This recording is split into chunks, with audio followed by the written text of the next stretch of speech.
Nako po, ito maganda kong pag-usapan po ano at reaksyonan po mga kabida na po. Pumalag po ano mga kabida, ito kong isang retiradong general po ano dito ho sa ginawa po mga kabida no po ni Ombudsman Boying Rimulya. All right, dito ho sa kaso po ni dating DPWH Secretary Manuel Bunuan. Okay? Mantakin niyo mga kabida, co-accused po ano dito ho sa kasong plunder dahil ho sa issue po ng corruption po ano sa flood control projects. Ito hong si Bunuan bigla hong hinugot, tinanggal po makabida no bilang co-accused. All right? At gusto hong gamitin bilang state witness. All right? Isa ilalim po makabida sa witness protection program ano mga kabida ng gobyerno. Bakit ganon? Ano nangyari? Kaya nga pumalag itong si dating Brigadier General Orlando De Leon po ano, makapida ng Philippine Marines. Dahil ho sa hindi na po maganda ano na ginawa daw ng Office of the Ombudsman, makapida. Challenge pa niya no, ito hong si Ombudsman na wag mahiya. Pwede ho niyang gawing state witness din ano ito kung si Pangulong Ferdinand Bongbong Marcos. All right? Ito, babasahin ko muna no. Ito kung balita po ng ang balita ngayon ano, mga kabida. Pati si BBM gawin mong state witness. All right? Ito ang titulo po nila no, mga kabida no po.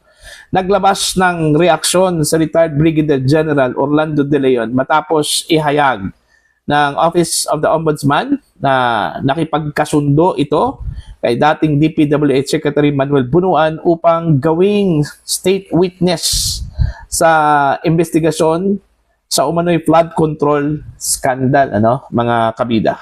Sa kanyang social media post, hinamon ang Ombudsman. Ito yung sinabi po ni Brigadier General Orlando De Leon po, ano, kay Ombudsman Boying, ano po, mga kabida, ano. Boying, huwag ka nang mahiya. Pati si BBM, gawin mo ng state witness. Sagarin mo na. Alright?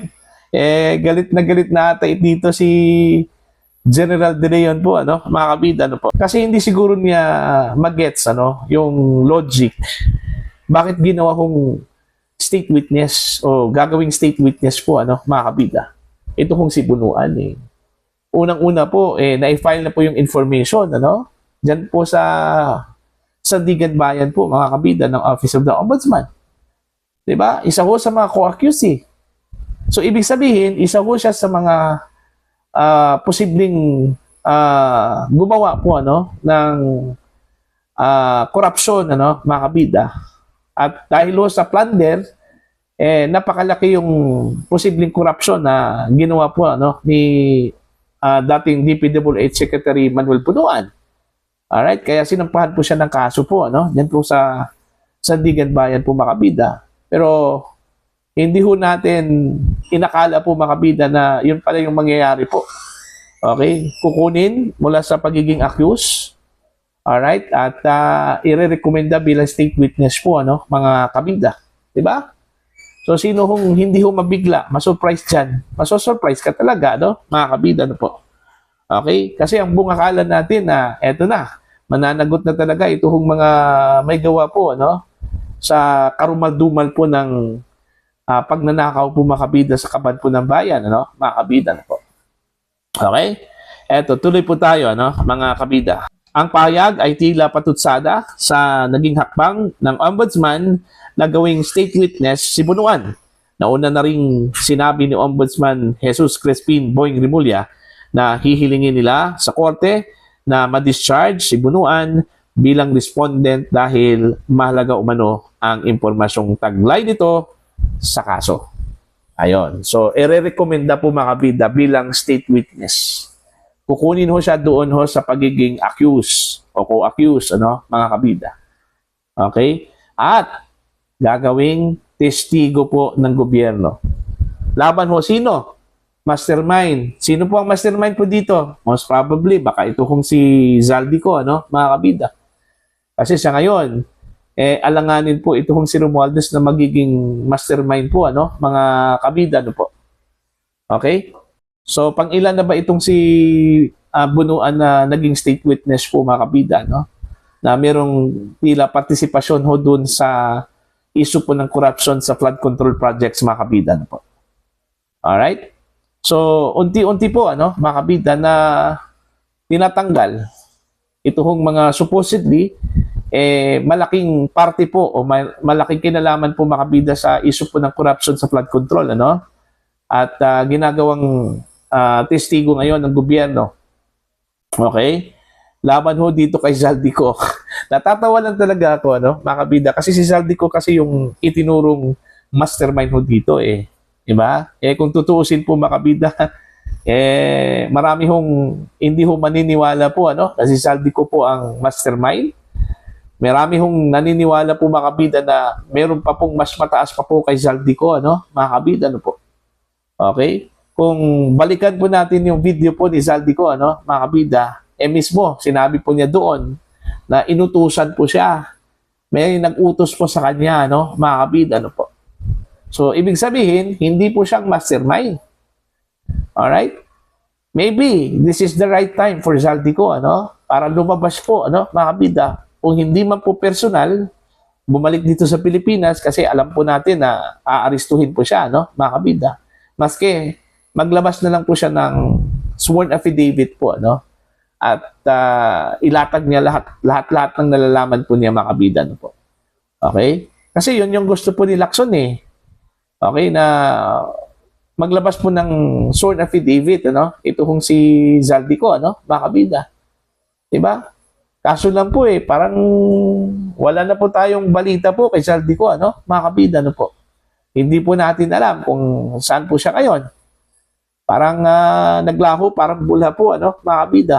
Takot na baka po matrace. Alright? O talagang sinadya lang talaga ito mga kabida na mananahimik lang itong si Zaldico.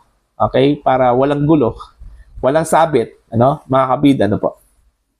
Okay?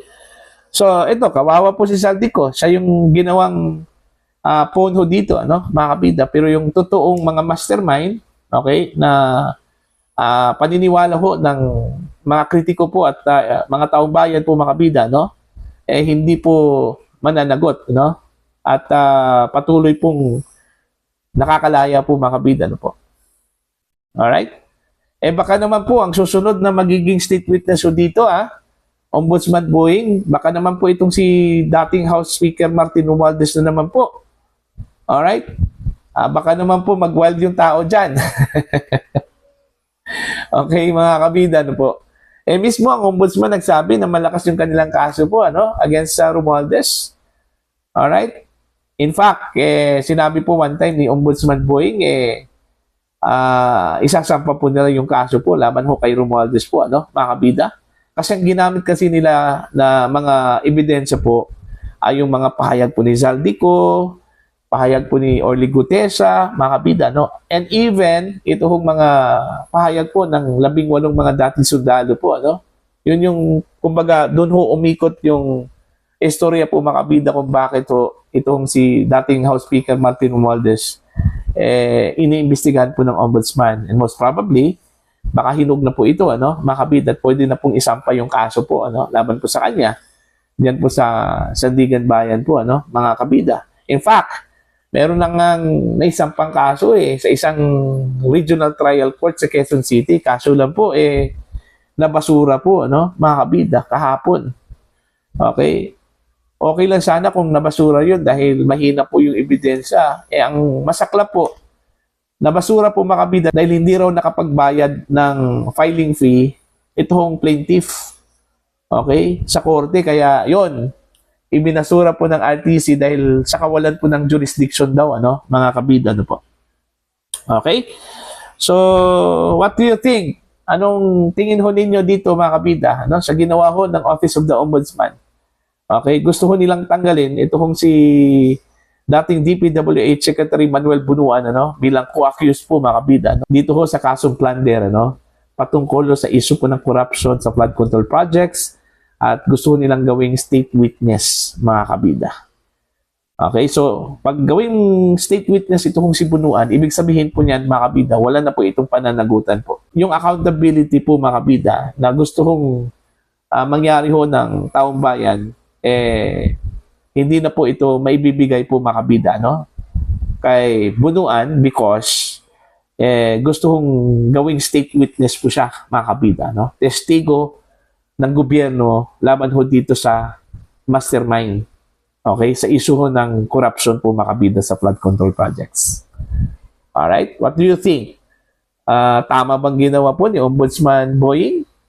Alright, kaya itong si General Orlando De Leon, sumabog po sa galit kasi hindi po niya kayang masikmura po makabida, no?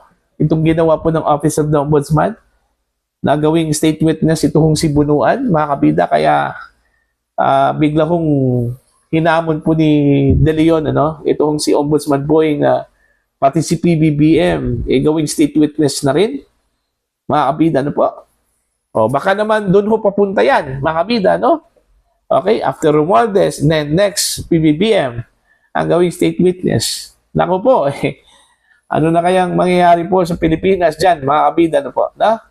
Alright? Para po sa inyo, ano po ang inyong opinion at pananaw dito mga kabida, ano po? Please comment down. Sa mga hindi pa po subscriber po sa akin channel, please subscribe. Just click the subscribe button, click the notification bell, click all para updated po kayo mga kabida sa aking mga uploads. Maraming salamat po sa inyo lahat.